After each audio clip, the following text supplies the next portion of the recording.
Hello, Mr. Albert. Ideas and ideology seems to have become a luxury for many people who are now apparently trying to make it through everyday life.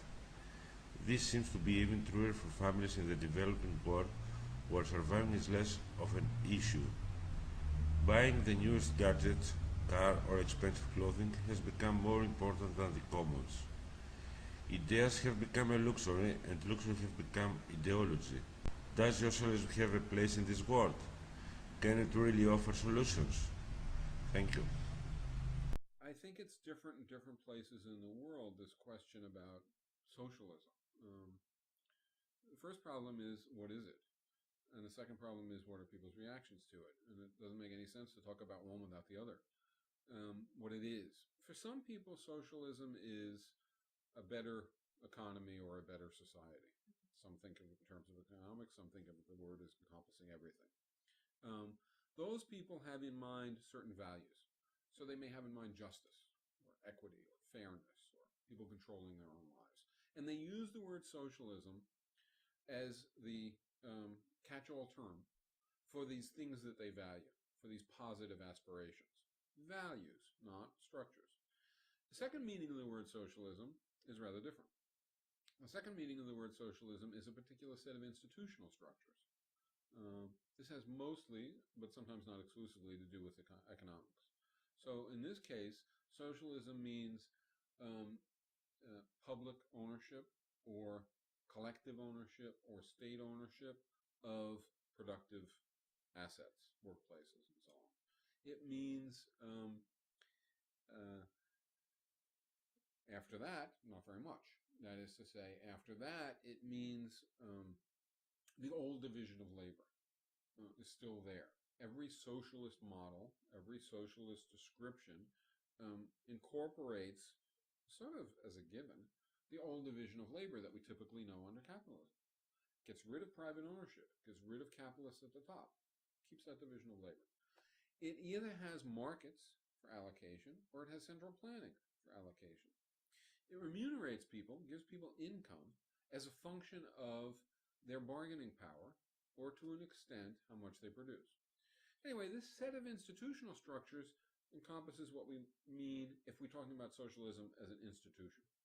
Socialism as an institution and socialism as a kind of a value preference, right, the first definition, are two completely different things. They're just completely different. Why are they completely different? Because this is contrary to this. These institutions, I would argue at least, are contrary to these values. So the confusion arises when people say they're for socialism and don't clarify which, or when people say that they're for both, which is, I think, self-contradictory.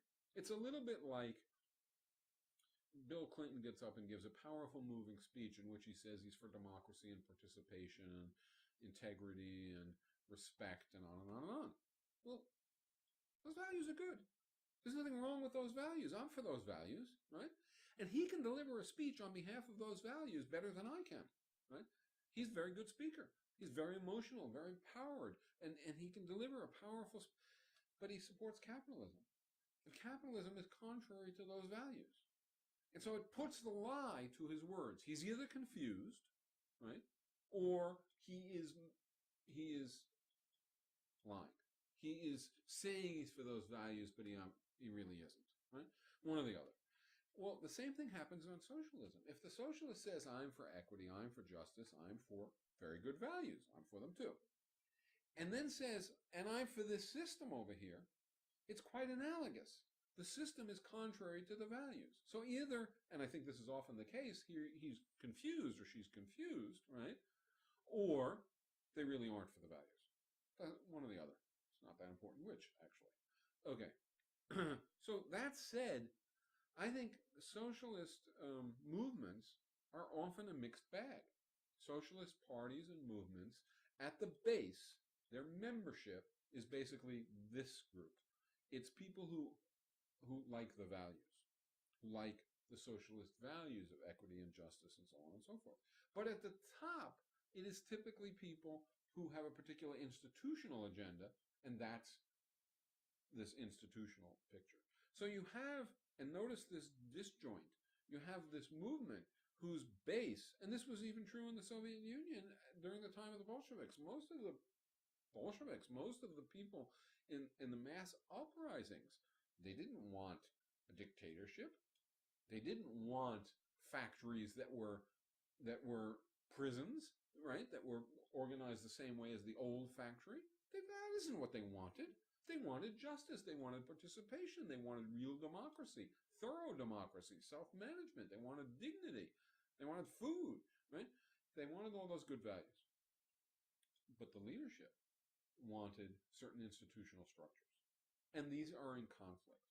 So I think what's happening is that in more and more places in the world, people, and this is outside the United States, people are realizing this and feeling it and are trying to move beyond what has been called socialism, the institutions. So take Venezuela, where they now say that what they are in favor of is 21st century socialism. Well, what's that? It's really trying to communicate only one thing. We still like the values, we don't like the structures. Right? And they don't yet know, or they haven't yet said, one or the other, what they want instead. So that's what it is. That's what it communicates. That's what it communicates to me, at least. Is there the possibility that they'll fall back and wind up with the old structures? Yeah, that possibility certainly exists, and there are people and advisors and people in the movements in Venezuela who want that. But I don't think it's at the top, and I don't, anyway. This is the confusion that surrounds this word socialism. And it's not that much different in a sense than the confusion that surrounds the word democracy or participation or freedom, right? When they're associated with capitalism, right?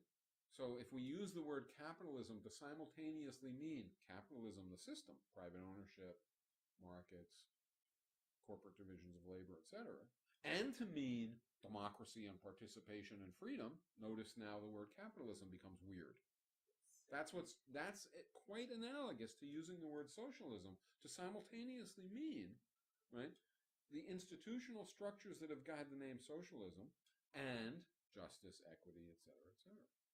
So that's the confusion, which is partly why we call the economic vision and that we want participatory economics and the society participatory society, so that we avoid the confusion with a new term. Could you call it participatory socialism instead? Yeah. You can call things anything you want. Yeah. And you could call it participatory socialism and give it the exact same substance, but it would confuse people. Because, well, why is it named socialism if it's not what the Soviet Union had, which is what was, right? So we use a different name.